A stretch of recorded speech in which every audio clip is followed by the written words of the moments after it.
Ce centre de dialyse du CCRF de la commune 5 est un bâtiment R+1. Il est suffisamment équipé et répond aux normes internationales pour une prise en charge efficace des personnes souffrant de maladies rénales.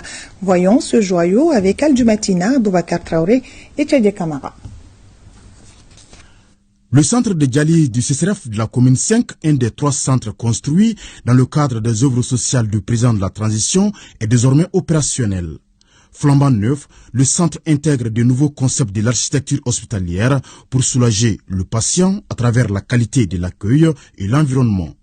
La conception architecturale du centre R+1 a aussi tenu compte du choix du matériel et des couleurs adaptées pour la prise en charge efficace des patients atteints d'insuffisance rénale chronique, devenu de nos jours un véritable problème de santé publique.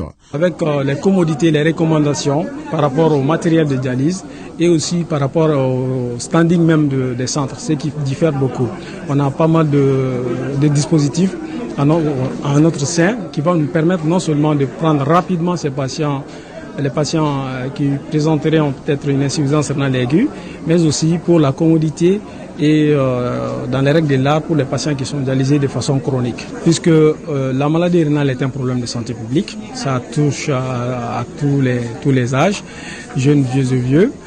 Alors, pour une dialyse ordinaire, nous avons une capacité de postes de 10 générateurs, mais on a à peu près 7 générateurs dans notre capacité. Donc, s'il faut dialyser ces patients de façon ordinaire, hebdomadairement, en raison de 2 fois par semaine, on a une capacité de 66.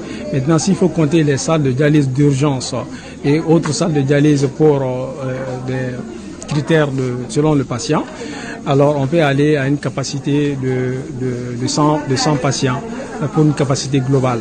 Alors, du point de vue par jour, cela va dépendre de l'urgence. Parce que la dialyse ordinaire, elle est différente de la dialyse programmée. En plus d'être équipé de matériel adéquat ultramoderne, le centre enregistre d'autres particularités. Les 3 centres de dialyse sont carrément indépendants.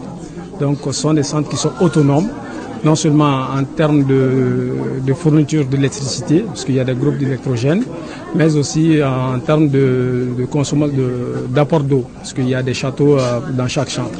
Déjà en ces jours d'inauguration de l'infrastructure sanitaire par le président de la transition, chef de l'État, le colonel Assimi Goïta, la joie et le soulagement étaient perceptibles sur le visage des malades dialysés venus pour leur prise en charge. Résident à Atétebougou 759 logements, Madame Fatoumata Kébé, qui fait la dialyse depuis 1 an, s'est déplacée au point G. Il en est de même pour Chakna Oumar Sissé, qui loge à Sabalibougou Kourani, derrière l'hôpital du Mali, et qui accusait souvent du retard pour rejoindre l'hôpital du point G à cause de l'embouteillage, compte tenu de la distance. Ça va être un outil de soulagement, parce que 3 centres, nouveaux centres, si nous répartissons un peu les malades de point G, il y avait une grande liste d'attente qui n'était pas sur la liste. Ils auront l'occasion d'être pris ici en charge. Vraiment, nous remercions surtout notre ministre de tutelle et le président de la République, parce que ça va déjà engorger un peu la situation.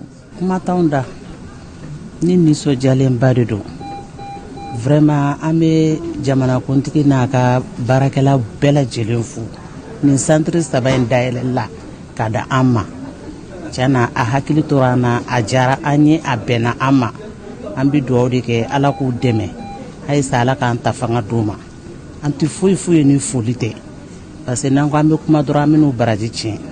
En attendant l'opérationnalisation des autres bâtiments, l'ouverture de ces centres de dialyse du CCRF de la commune 5 va énormément contribuer à diminuer la forte affluence qui était à l'hôpital du Point G par rapport à la prise en charge des patients dialysés chroniques.